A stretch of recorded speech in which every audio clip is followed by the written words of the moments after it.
सुल्तान Ibrahim Iskander किस देश के 17वें सम्राट बने हैं? आपका सही जवाब है ऑप्शन सी, मलेशिया। सुल्तान इब्राहिम इस्कंदर मलेशिया देश के 17वें सम्राट बने हैं। भारतीय फुटबॉल टीम के नए मुख्य कोच कौन बने हैं? आपका सही जवाब है ऑप्शन ए, मनोलो मार्केज। भारतीय फुटबॉल टीम के नए मुख्य कोच मनोलो मार्केज बने हैं। 9वां कोरिया अंतर्राष्ट्रीय पर्यटन मेला कहाँ आयोजित किया जाएगा? आपका सही जवाब है ऑप्शन ए, सोल। 9वां कोरिया अंतर्राष्ट्रीय पर्यटन मेला सोल में आयोजित किया जाएगा। केंद्रीय मंत्री जी किशन रेड्डी ने कहा खनिज अन्वेषण हैकाथॉन और राष्ट्रीय डीएमएफ पोर्टल लॉन्च किया है। आपका सही जवाब है ऑप्शन डी, हैदराबाद।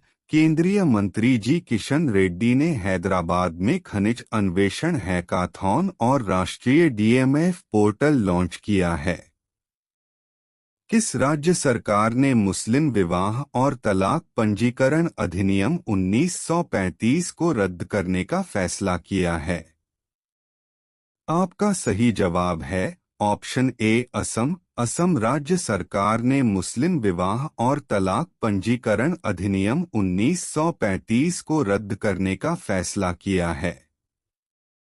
आर्थिक सर्वेक्षण 2023-24 में पीएम किसान योजना की राशि कितनी करने की सिफारिश की गई है? आपका सही जवाब है ऑप्शन ए, 8,000। आर्थिक सर्वेक्षण 2023-24 में पीएम किसान योजना की राशि 8,000 करने की सिफारिश की गई है। वित्त मंत्री निर्मला सीतारमण ने आज संसद में आर्थिक सर्वेक्षण 2023-24 पेश किया। आपको बता दें कि वित्त मंत्री निर्मला सीतारमण आज यानी 23 जुलाई को रिकॉर्ड 7वीं बार केंद्रीय बजट पेश करेंगी। यह हाल ही में चुनी गई एनडीए सरकार का पहला बजट होगा। कृषि क्षेत्र में आरडी में निवेश की मांग की गई है। वहीं पीएम किसान योजना की किश्त राशि बढ़ाकर 8,000 किए जाने की मांग की गई है। महिला T20I में सर्वाधिक रन बनाने वाली भारतीय खिलाड़ी कौन बनी है? आपका सही जवाब है ऑप्शन ए, स्मृति मांधना। महिला T20I में सर्वाधिक रन बनाने वाली भारतीय खिलाड़ी स्मृति मांधना बनी है। भारत की स्टार महिला खिलाड़ी स्मृति मांधना T20I में सर्वाधिक रन बनाने वाली भारतीय खिलाड़ी बन गई है। उन्होंने इस मामले में हरमनप्रीत कौर को पीछे छोड़ दिया है। उन्होंने यह उपलब्धि एशिया कप 2024 मैच में पाकिस्तान के खिलाफ हासिल की। उनके नाम कुल 3,365 रन हो गए हैं। मनोलो मार्केज को भारतीय पुरुष फुटबॉल टीम का मुख्य कोच बनाया गया, वह किस देश के हैं? आपका सही जवाब है option B, Spain. Manolo Marquez को भारतीय पुरुष फुटबॉल टीम का मुख्य कोच बनाया गया, वह स्पेन देश के हैं। स्पेन के मनोलो मार्केज को भारतीय पुरुष फुटबॉल टीम का मुख्य कोच बनाया गया। वह Indian super league ISL 2024-25 season में FC गोवा के कोच बने रहेंगे। मार्केज ISL 2024 से 25 के बाद पूर्णकालिक तौर पर राष्ट्रीय टीम के मुख्य कोच का पद संभालेंगे। AIFF के अध्यक्ष कल्याण चौबे ने यह जानकारी दी है। BCCI ने पेरिस ओलंपिक्स के कैंपेन के लिए कितने रुपए का योगदान दिया है?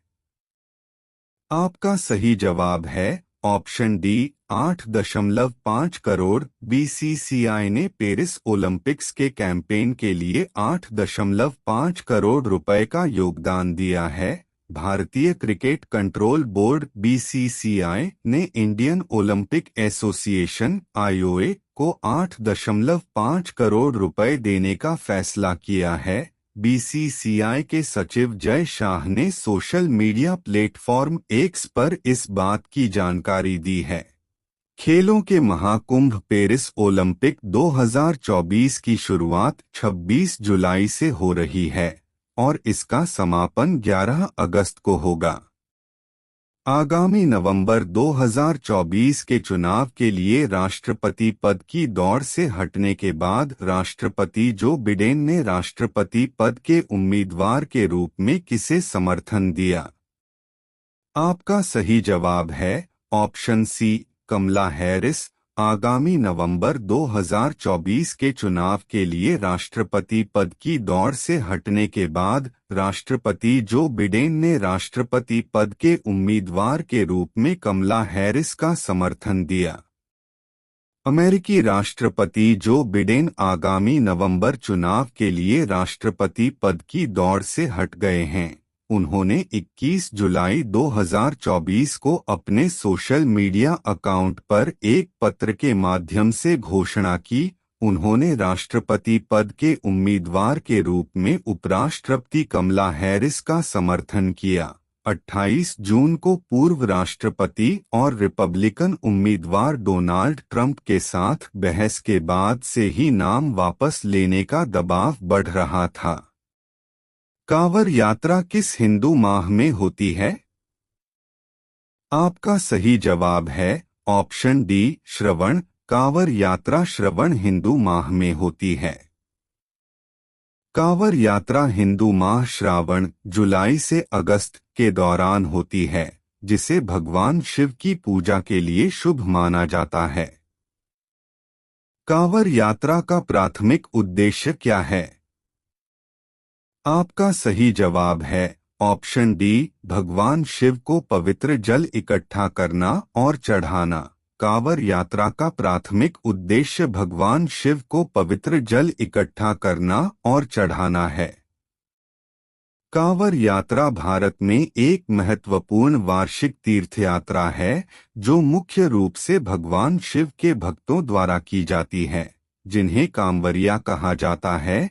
यह धार्मिक यात्रा हिंदू माह श्रावण, जुलाई अगस्त के दौरान होती है, जिसे भगवान शिव की पूजा के लिए शुभ माना जाता है। इस वर्ष श्रावण मास के लिए कांवर यात्रा 22 जुलाई 2024 से शुरू होगी। 21 जुलाई 2024 को Swiss open ATP tour tennis tournament में पुरुष युगल का खिताब किसने जीता? आपका सही जवाब है ऑप्शन बी, यूकी भाम्बरी और अल्बानो ओलिवेट। 21 जुलाई 2024 को Swiss open ATP tour tennis tournament में पुरुष युगल का खिताब यूकी भाम्बरी और अल्बानो ओलिवेट ने जीता। भारत के यूकी भाम्बरी और उनके फ्रांसीसी साथी अल्बानो ओलिवेट ने 21 जुलाई 2024 को स्विट्जरलैंड के गस्टार्ड में Swiss open ATP tour tennis tournament में पुरुष युगल का खिताब जीता। उन्होंने उगो हम्बर्ट और फैब्रिस मार्टिन की फ्रांसीसी जोड़ी को हराया। भाम्बरी और ओलिवेट ने 3 से 6, 6 से 3, 10 से 6 के स्कोर के साथ फाइनल जीता। यह भाम्बरी का तीसरा एटीपी युगल खिताब था। इंडो फ्रेंच जोड़ी ने अप्रैल 2024 में म्यूनिख में बवेरियन इंटरनेशनल टेनिस चैंपियनशिप भी जीती। LIC ने ऑनलाइन जीवन बीमा पॉलिसियां बेचने के लिए IDFC फर्स्ट बैंक के साथ हाथ मिलाया। यूकी भाम्बरी और उनके फ्रांसीसी साथी अल्बानो ओलिवेटी ने स्विस ओपन 2024 का युगल खिताब जीता। भारत यूनेस्को विश्व धरोहर केंद्र को $1 मिलियन का योगदान देगा। कवि जुकांती जगन्नाथम को श्री दशरथी कृष्णमाचार्य पुरस्कार से सम्मानित किया गया। मानकीकरण को बढ़ावा देने के लिए भारतीय मानक ब्यूरो BIS और भारतीय विज्ञान संस्थान IISc बेंगलुरु के बीच समझौता ज्ञापन पर हस्ताक्षर किए गए। लिएंडर पेस और विजय अमृतराज को टेनिस हॉल ऑफ फेम में शामिल किया गया। भारतीय मसाला अनुसंधान संस्थान IISR को सर्वश्रेष्ठ प्रौद्योगिकी का पुरस्कार मिला है। केंद्रीय कोयला और खान मंत्री जी किशन रेड्डी ने राष्ट्रीय जिला खनिज फाउंडेशन (DMF) पोर्टल लॉन्च किया। अमेरिकी राष्ट्रपति जो बिडेन ने राष्ट्रपति पद की दौड़ से बाहर होने का फैसला किया। स्कूली शिक्षा एवं साक्षरता विभाग शिक्षा सप्ताह मना रहा है। प्रसिद्ध कृषिविद पद्मश्री कमला पुजारी का 74 वर्ष की आयु में कटक में निधन हो गया। एडवांटेज भारतः भविष्य का मार्ग प्रशस्त कर रहे भारतीय रसायन एवं पेट्रोरसायन थीम के साथ इंडिया केम का 13वां संस्करण लॉन्च किया गया। तेलंगाना के मुख्यमंत्री द्वारा राजीव गांधी सिविल्स अभयहस्तं योजना का शुभारंभ किया गया। भारत के दिग्गज टेनिस खिलाड़ी लिंडर पेस और Vijay Amritraj tennis hall of fame में जगह पाने वाले एशिया के पहले 2 खिलाड़ी बन गए हैं। कांग्रेस सांसद और लोकसभा में विपक्ष के नेता राहुल गांधी को ओमन चांडी लोक सेवक पुरस्कार से सम्मानित किया जाएगा। नूनो बोर्गेस ने राफेल नडाल को हराकर स्वीडिश ओपन 2024 का खिताब अपने नाम किया है। महिला T20 एशिया कप क्रिकेट के ग्रुप में भारत ने संयुक्त अरब अमीरात को 78 रनों से हराया है। 75वें अंतर्राष्ट्रीय अंतरिक्ष यात्री सम्मेलन में चंद्रयान-3 मिशन को विश्व अंतरिक्ष पुरस्कार दिया जाएगा। तेलंगाना के मुख्यमंत्री रेवंत रेड्डी द्वारा राजीव गांधी सिविल्स अभयहस्तं योजना का शुभारंभ किया गया है। दिल्ली हाई कोर्ट के एक्टिंग चीफ जस्टिस मनम 30 हजारी कोर्ट में हाइब्रिड मॉडल का उद्घाटन।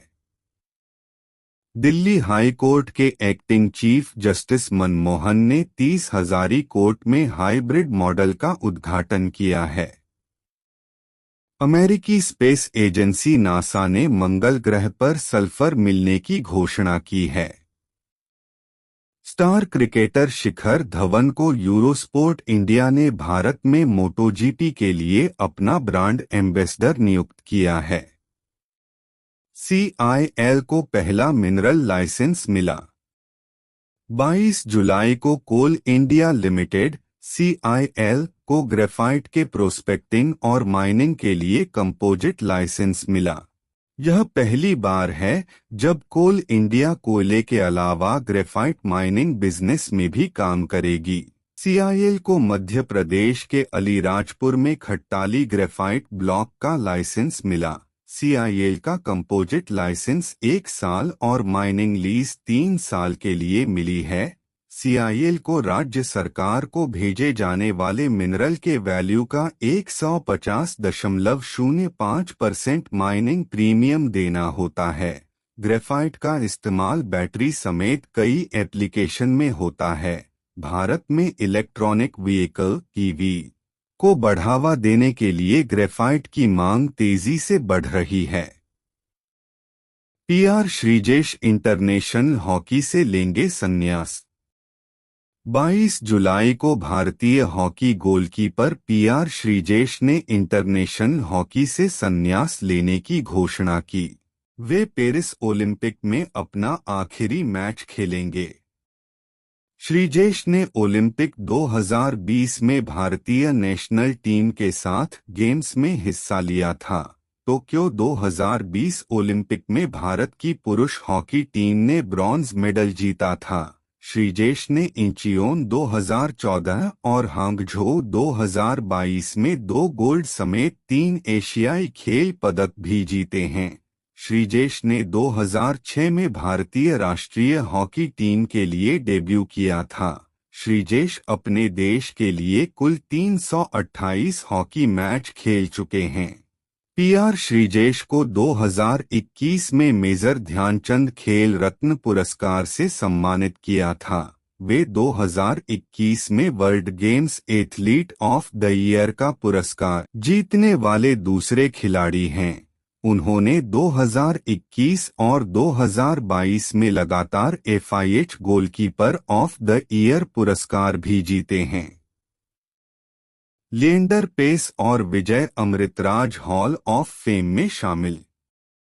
20 जुलाई को भारत के दिग्गज टेनिस खिलाड़ी लिएंडर पेस और विजय अमृतराज को international tennis hall of fame में शामिल किया गया। इस लिस्ट में शामिल होने वाले वो एशिया के पहले खिलाड़ी हैं। लिएंडर पेस ने अटलांटा ओलंपिक 1996 में ब्रॉन्ज मेडल जीता था। पेस ने अपने करियर में 18 ग्रैंड स्लैम अवार्ड जीते हैं। पेस डेविस कप के कई मैचों का हिस्सा भी रह चुके हैं। विजय अमृतराज ने भारत को 1974 और 1987 में डेविस कप के फाइनल में पहुंचाया था। वे विंबलडन और अमेरिका ओपन में दो बार पुरुष एकल क्वार्टर फाइनल में जगह बना चुके हैं। विजय अमृतराज की सिंगल्स में बेस्ट रैंकिंग 18वीं थी। हॉल ऑफ सम्मान ऐसे खिलाड़ियों को दिया जाता है जिन्होंने इस खेल में अपना प्रभाव डाला हो। इस लिस्ट में अब तक 28 देशों के कुल 267 दिग्गजों को शामिल किया गया है। आईएमओ में भारत को चौथा स्थान मिला। 21 जुलाई को ब्रिटेन के बाथ में 65वें इंटरनेशनल मैथ्स ओलंपियाड आईएमओ प्रतियोगिता का आयोजन हुआ। भारत ने अब तक का बेहतरीन प्रदर्शन कर 167 स्कोर के साथ चौथा स्थान हासिल किया। अमेरिका को 192 स्कोर के साथ पहला स्थान मिला। दूसरे स्थान पर चीन और तीसरे स्थान पर साउथ कोरिया रहा। 1989 के बाद भारत का यह बेस्ट परफॉर्मेंस रहा। 65वें आईएमओ में भारत के 6 स्टूडेंट्स ने पार्टिसिपेट किया था। आईएमओ 2024 में 108 देशों ने हिस्सा लिया था। आईएमओ हाई स्कूल स्टूडेंट्स के लिए मैथ्स की वर्ल्ड चैंपियनशिप प्रतियोगिता है। यह दुनिया की सबसे बड़ी प्रतियोगिता है, जिसका आयोजन 1959 से दुनिया भर के अलग अलग देशों में किया जाता है। तो आज है 23 जुलाई 2024 और आज आप देख रहे हैं daily current affair GK quiz. तो ऐसे और डेली करंट अफेयर के जीके क्विज देखने के लिए आप हमारे चैनल को सब्सक्राइब करें और अपने दोस्तों के साथ शेयर करना ना भूलें। धन्यवाद।